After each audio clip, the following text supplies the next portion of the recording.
ஆன்மீக பாரதம் அன்பர்களுக்கு வணக்கம்.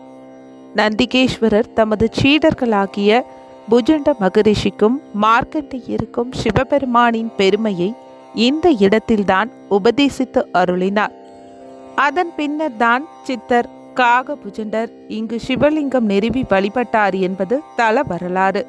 மூலஸ்தானத்தில் உள்ள புஜண்டேஸ்வர சுவாமியாக அருள் பாலிக்கும் சிவலிங்கமும் புனிதவள்ளி அம்பாளும் நந்தி பெருமான் சிலையும் சுமார் 1000 வருடங்கள் பழமையானதாகும்.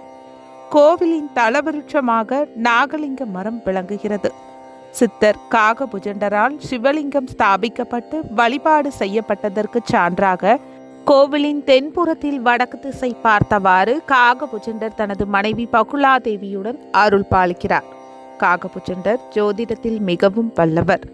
இவரை வழிபடுவதன் மூலம் நமக்கு நவகிரக தோஷங்கள் இருந்தால் விலகிவிடும். இக்கோவிலில் மாதம் தோறும் அமாவாசை என்று காகபுஜண்டருக்கும் பகுலாதேவிக்கும் சிறப்பு அபிஷேகம் மற்றும் ஆராதனை நடக்கிறது.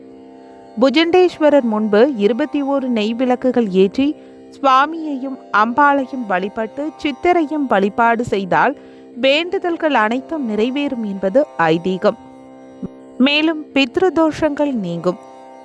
கடலூர் சிதம்பரம் சாலையில் கடலூரிலிருந்து 18 கிலோமீட்டர் தொலைவில் உள்ளது ஆலப்பாக்கம் கிராமம்.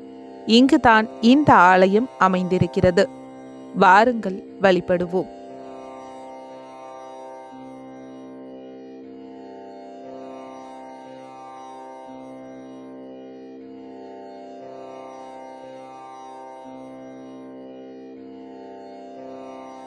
இது போன்ற ஆன்மீக தகவல்களை தெரிந்து கொள்ள ஆன்மீக பாரதம் யூடியூப் சேனலை சப்ஸ்கிரைப் செய்து கொள்ளுங்கள். நன்றி.